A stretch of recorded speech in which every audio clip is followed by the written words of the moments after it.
Thank you. All right, so we're going to go ahead and get started. We want to be conscious of your time and just make this a time that's valuable to you and just share a little bit about CliftonStrengths. This is our first workshop of spring. We do have some more career events that are going to be happening this semester, so be on the lookout. And then just again, we are recording, so just so you're aware of that, and we'll be sending out a copy. So just a little bit about us, an introduction. I'll let Cindy go. Sure. So I'm Cindy Peck. If I haven't met you already, I am the Director of Career Strategy here for the Drucker School. So here to meet one-on-one with Drucker students, but also helping to bring some of these great workshops to you. And yeah, I've been here at Drucker for about 1.5 years now. So just happy to be working with you guys and also with some of our alumni and helping to secure positions and also to offer them coming from their perspective. All right, thank you, Cindy. And my name is Deborah Naspak. I have been here almost 6 months, just about to enter my 6th month here. And I'm the Associate Director for Career Strategy. And I've been in higher ed for about 13 years now and was on the admissions side and have moved on over to the career side. So it's just been exciting to me to learn more and still be able to work with students. So I look forward to, if I haven't met with you, to meet with you at a later time, and feel free to schedule those appointments. We look forward to those. Thank you, Deborah. Hi, everyone. I'm Shweta. I assist Deborah and Cindy for everything what they do. I'm a graduate assistant and I'm currently in my last semester of dual degree program, which is IST and public health. So we are very excited to have you and let's get it started. Yeah. Great. Well, we wanted to just kind of let you know a little bit about our services as we kick things off. Like I mentioned, love to meet with students one-on-one. Both Deborah and I are available to do that. When you sign on to Handshake, you can make an appointment there. You can just email us directly. Either of those options are available.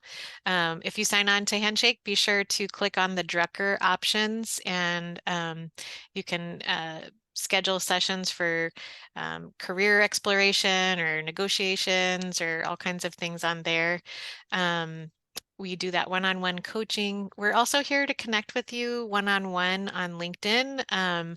Would love to just help increase your connections, but also we can teach you about LinkedIn and help to really maximize your use of LinkedIn. And so those are some of my favorite appointments with students. We do offer these workshops and events, and we also have a newsletter and a LinkedIn group page. The newsletter goes out every 2 weeks. Shweta helps us to get that great newsletter out, and there's always going to be job opportunities and internship opportunities as well as events. So be sure to be reading through all of those. You don't want to miss out on any of those great details. But same is true on our LinkedIn group page. It's called Drucker Career Strategy. It's a LinkedIn group, and if you want access to that, the link is on the newsletter, but you can also email us.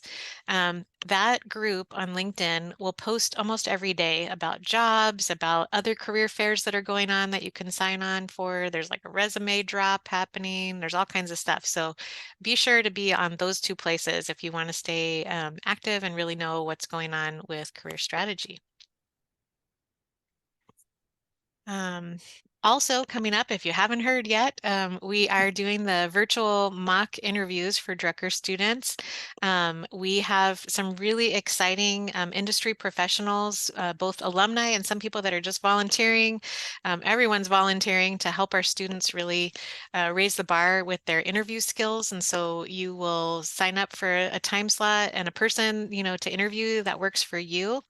You do all of that on Handshake. There's the QR code for that, but you can also look for it there. You're going to actually apply to a job when you sign up for that time slot, and that will allow you to select the time slot that you want.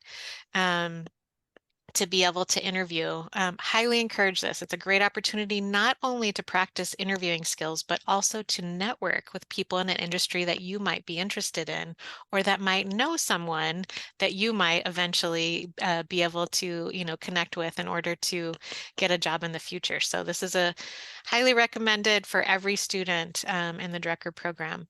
And we only do it once a year. So this is your opportunity. Thank you, Cindy. Mhm. All right, so for today, we're going to be talking about CliftonStrengths, and this is just our agenda, talking about Don Clifton, who is the one who came up with CliftonStrengths. What is it? How do I find my strengths? Why is it important? How to develop my talents into strengths? And then kind of next steps of what do I do with this information? And again, this is just an overview. We're not going to go too far in depth because we only have a certain amount of time. But again, if you have questions, feel free to put it in the chat or raise your hand.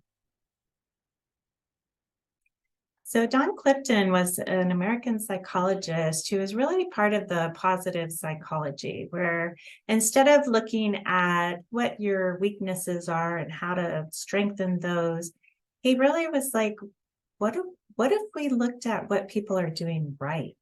So one of his quotes is, strength science answers questions about what's right with people rather than what's wrong with them. So I know in my time in the professional world, it's, you hear that phrase, you're only as strong as your weakest link. How many of you have heard that? And so he really wanted to approach this in a more positive way and focus on what are our strengths and how can we even develop those and improve on those and use those, not just in our personal life, but also in our careers, on teams that we work with. And so this was something we're excited to share, similar to like Myers-Briggs, you might have heard of that psychology or psychological assessment and personality assessment. So we just wanted to take just a moment to ask if any of you have heard of CliftonStrengths. It used to be called StrengthsFinder. So if you want to just raise your hand or put in the chat. We're just curious if anyone has heard of it before. All right, doesn't seem like it. So we're gonna just watch a short video. Let's see if I can access that video.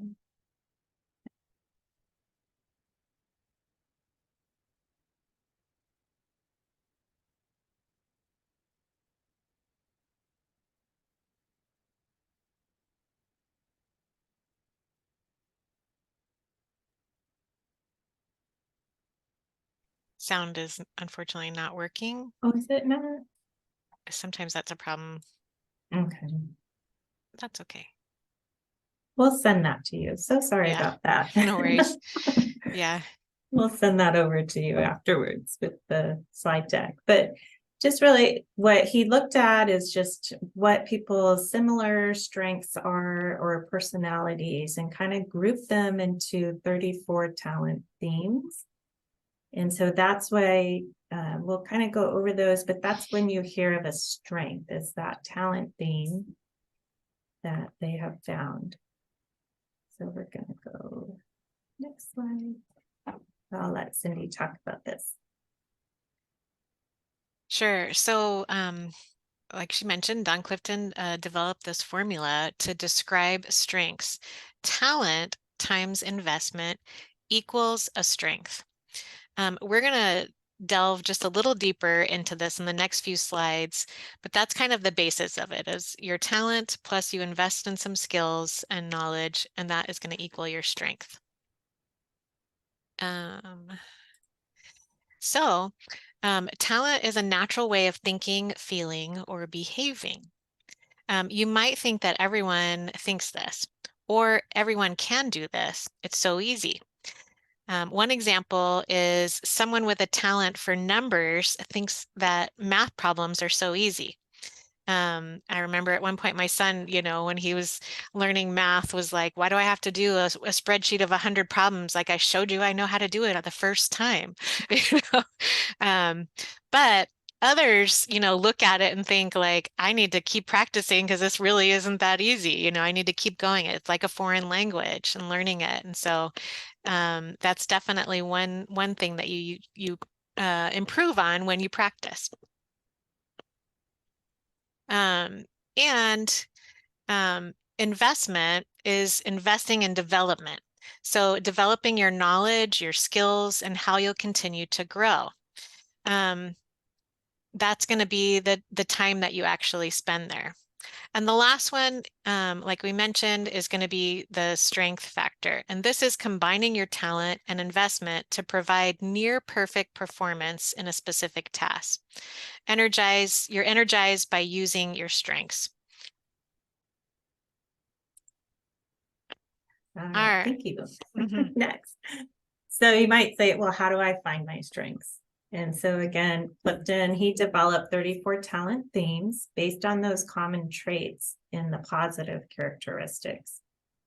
And there is an assessment that he came up with, and it's about an hour-long assessment, but it helps you identify those areas where you have the greatest potential for building your strength. So these are things that just come naturally to you, those talents. And then the assessment ranks those 34 strengths from the strongest to the weakest. And the assessment that is most common that people take, that's least cost to it, is that it gives you your top 5 strengths.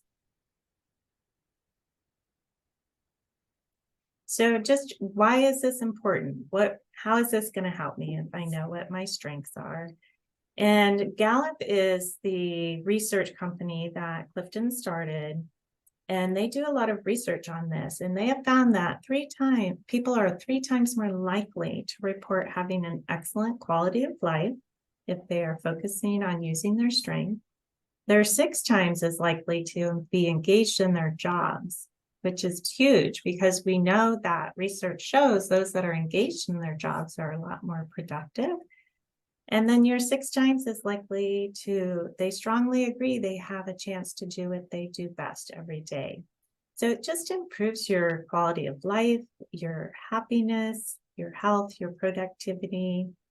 So you can see that those are things that why it would be important.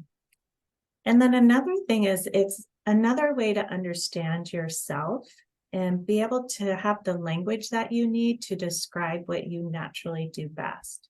And that is important when you're in those interviews and you're trying to talk about what are my strengths? How am I going to benefit the company? Why am I good for this position? How am I a good fit? And so the more that you understand about your strengths and understand what you have to give, the easier it is to articulate that and to really seek out those jobs that are going to be that fit for you. So again, making better career decisions. And then it also helps you understand others. I know for myself, when I look at some of those strengths that aren't mine, but I'm like, oh, that's definitely Cindy, or that's definitely my husband. And so it just gives you a better understanding of others as well. I'm going to add in there too that a lot of employers actually use StrengthsFinder in their places of employment. And we'll talk about that a little bit later when we talk about looking a little bit more about looking at others. But I know, like when I was at Amazon, I was surprised that they use StrengthsFinder there as well. Deborah and I were fortunate enough to work together at a prior university as well, and they actually taught this to all of their students coming in their freshman class, but also employees amongst us. We used it in our team building as well. And so just utilizing StrengthsFinder and being able to interact better and work to get together better as a team. It was really a good way to do that. So next we wanted to talk about the 4 domains of strength. And so CliftonStrengths, they've organized the 34 talent themes into these 4 domains. And usually companies will use these domains for their teams. So understanding what are the strengths of the team, or what people do we need to put on a certain project based on their teams. So it's a way of kind of making sense, not just of your individual teams, but how that looks within a certain theme. And so these 4 themes are executing, influencing, relationship building, and strategic thinking. So we're going to go over them briefly individually, but I just encourage you to really think about maybe the teams that you're on. It could be class project, it could be at work or in a volunteer position, and how you see yourself fitting in and how you see maybe the other people on your team fitting in.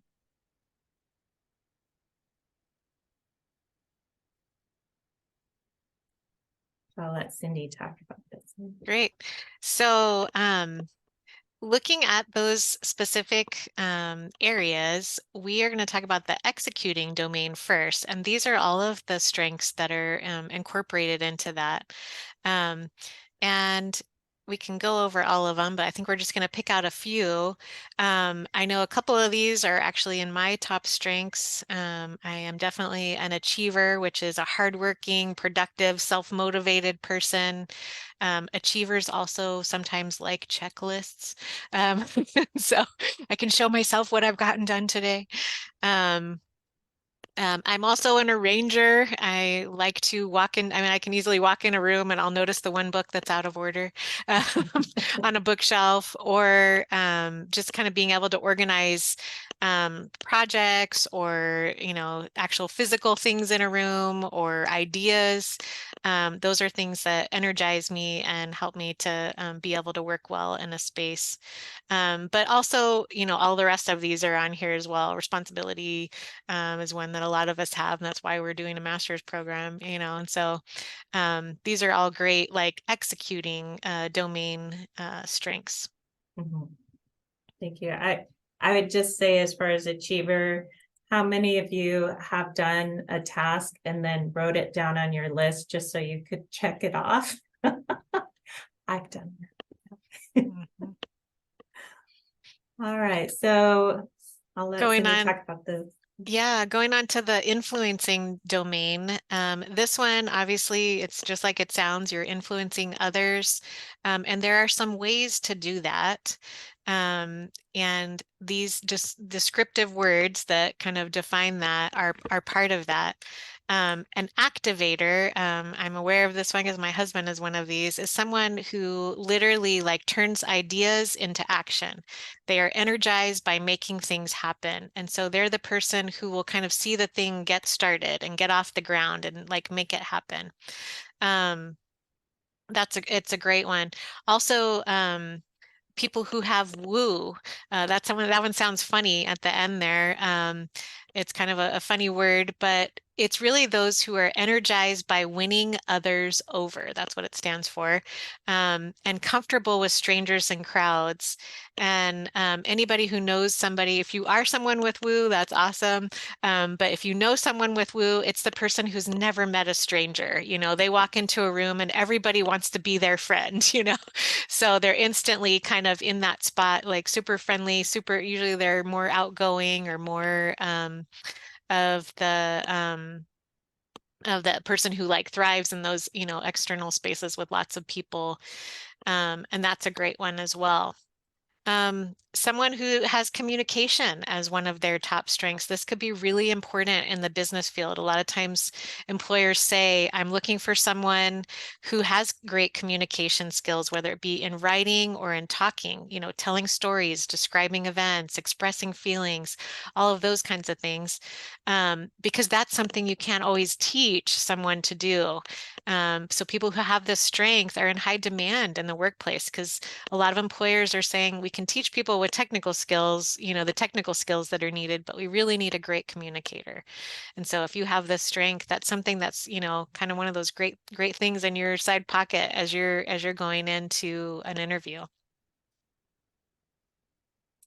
All right, so thank you, Cindy. So the next we're going to talk about is relationship building. So these are those people that are skilled at creating a synergy within the team or within an organization. They're the ones that keep morale high on the team. They're the ones they notice what the needs of the team are, and they're making sure that the team members are taken care of, minimizing distractions so their team can get things done. So you can see how important this skill set would be and these talents for a team as you're working on a project. And so some of the strengths, talent themes you would find. So connectedness is one.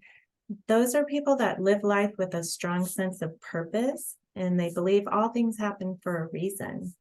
They're energized by bridge building. So they're the ones that are expressing care. They're expressing acceptance for the team members. They're making sure that everyone's taken care of and they're showing respect for them. One of the others, harmony, that's one of my top 5 strengths.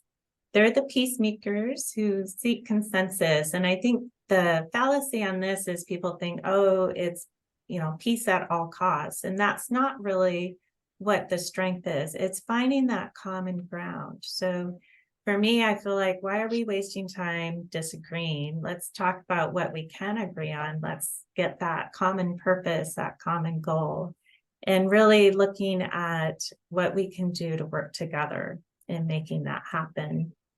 So an includer would be someone who they naturally see those individuals that are on the fringe, and they want to make sure they're included and welcomed into the group. So, these are such important skills within teams, and they really do help make that project or that goal be achieved. And then the 4th domain that we're going to talk about is the strategic thinking. So the people within this talent theme, they're going to have that focus on what could be. So they're really good at analyzing information, helping the team to consider future possibilities and making prudent decisions. And so for myself, that person can kind of be annoying because they're always, what if this or what if that? What about this possibility? And I think those of us that don't have that strength tend to be like, let's just get it done. Like, we just need to start. We just need to keep going. And they really want to make sure, have we asked all of the right questions? We don't want to miss something by going too quickly into this. And so someone who is analytical, they're energized by the why question. They naturally ask those questions. They can see patterns and a cause and effect relationship. So these are the people it's important to have on your team and important to really take time to listen to. And so they can also, for context, you're looking at the past and understanding the present and the future. So for them, history is a big thing of what can we learn from the past that's going to help us make this decision as we move forward. All right, so one of the things we also wanted to talk about was, how do we develop our talents into strengths? So thinking back to that equation, talent plus investment equals strength. And I think, one of the key things is to have a growth mindset. And so you might have heard of that already. I know in my master's program, we talked a lot about growth mindset.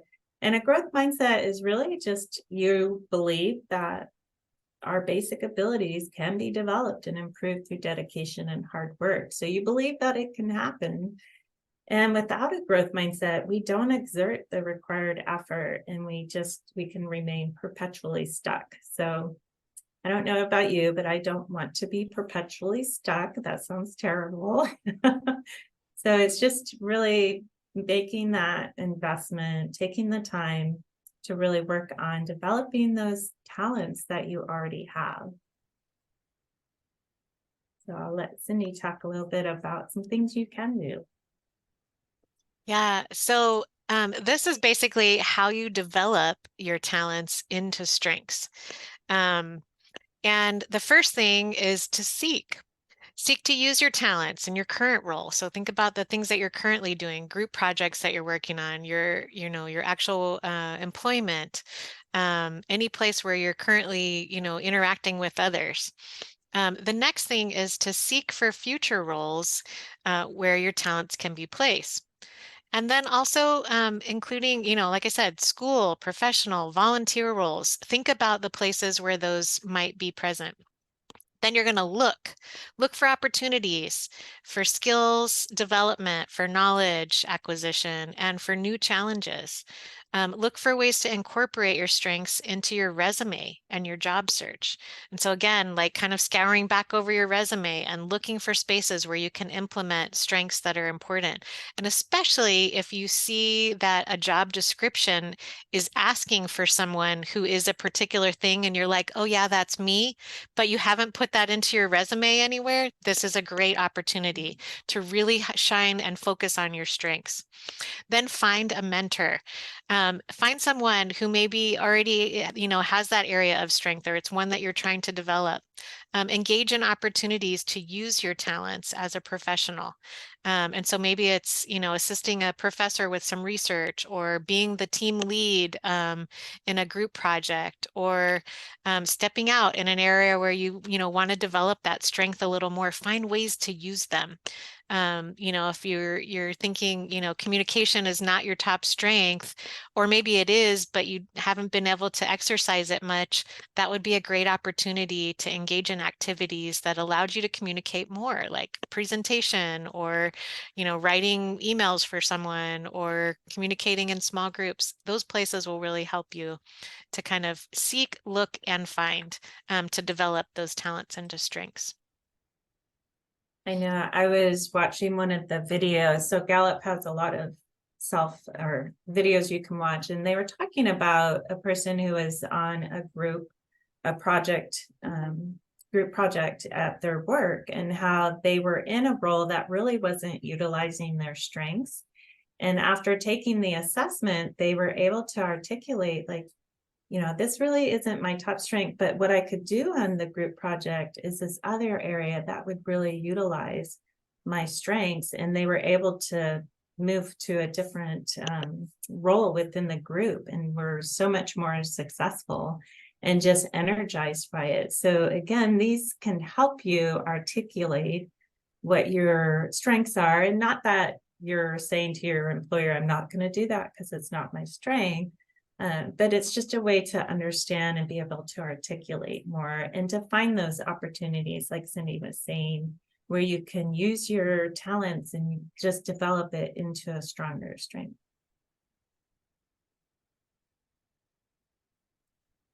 For sure. So then, as we look at next steps, let's take a look at, what we talked about so far. We talked about what are Clifton strengths and how do we find them. We mentioned that we're going to give an access code to all Drucker students.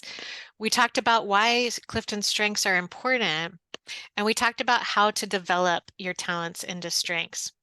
So now, like, what are your next steps? What are you going to be doing next to kind of apply what you've learned here today? So you want to make this great time that you spent here the last 30 minutes with us talking about these. Some things that you can do are to take that Clifton Strengths assessment. Another one might be to find those top themes, and to remember to look, find, and see and find, ways to kind of implement them. To schedule an appointment with our office to go over your strengths and talk about how to do that specifically. And Deborah and I are available to do that one-on-one with you as well. You can watch videos on strengths, like Deborah mentioned. You can Google them, or find them on the Gallup website, and YouTube as well. So really just want to be able to make those available to you. And I know we're wrapping things up here with questions and some resources next in our slides, but I wondered if we might want to go back to the strengths and kind of list them as well. Does anyone have any questions before we move on?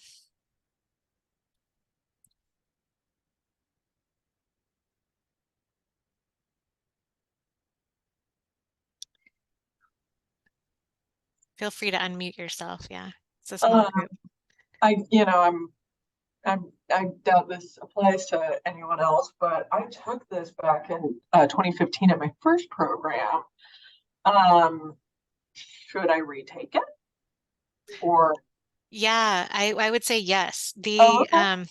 interestingly enough, I mean, we'll give you a free access code as a Drucker student, so why not? But also, it's interesting to see over time, occasionally. So most people have actually like they'll go over your top five, usually is what you'll get, but you actually have a top 10 that sometimes shift and, rearrange themselves depending on your role and what you're doing.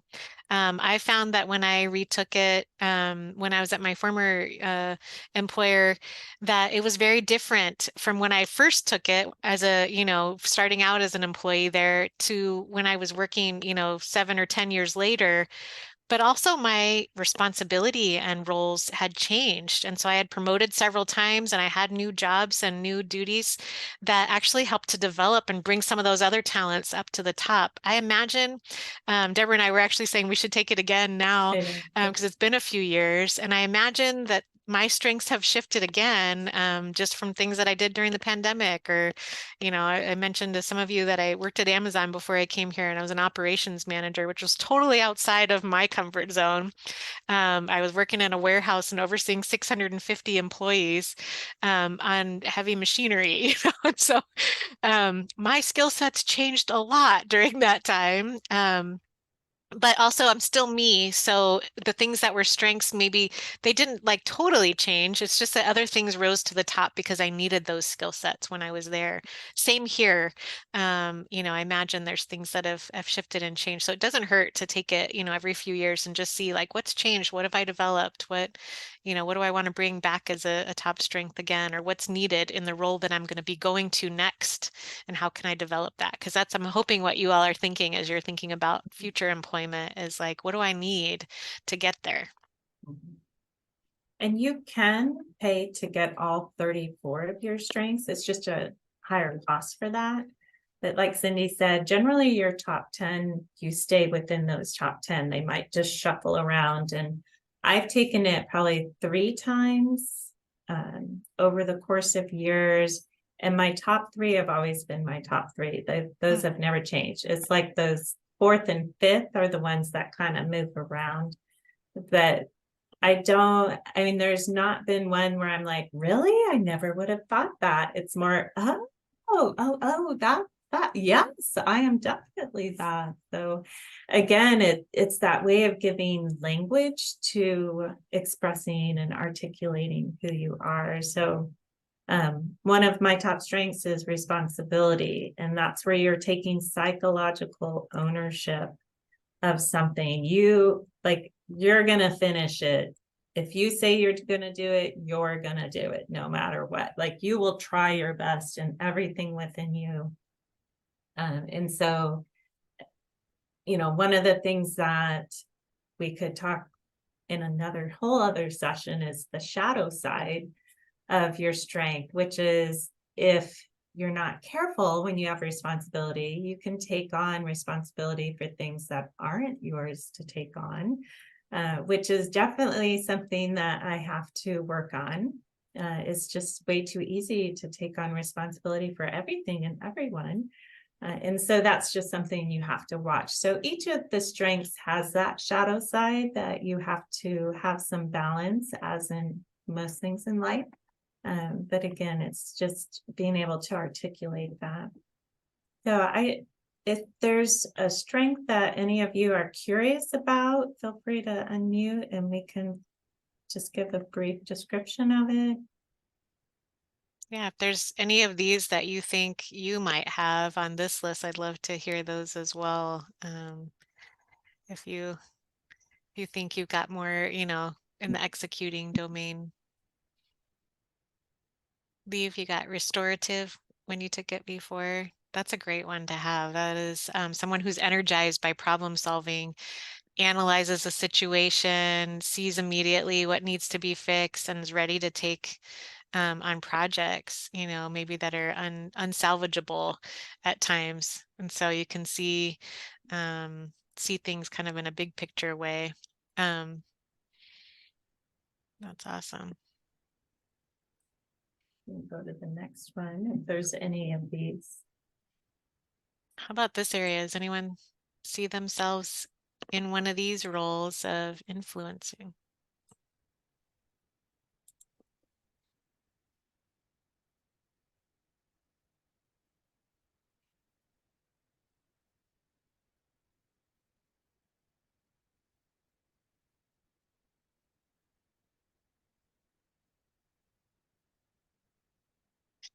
Does anyone feel like, I know self-assurance is one of these that's on here. I know this is one that my daughter actually got, and she was surprised at because there's an air of self-confidence that comes on, and not in a haughty way, but it's like you just are sure that you can do things.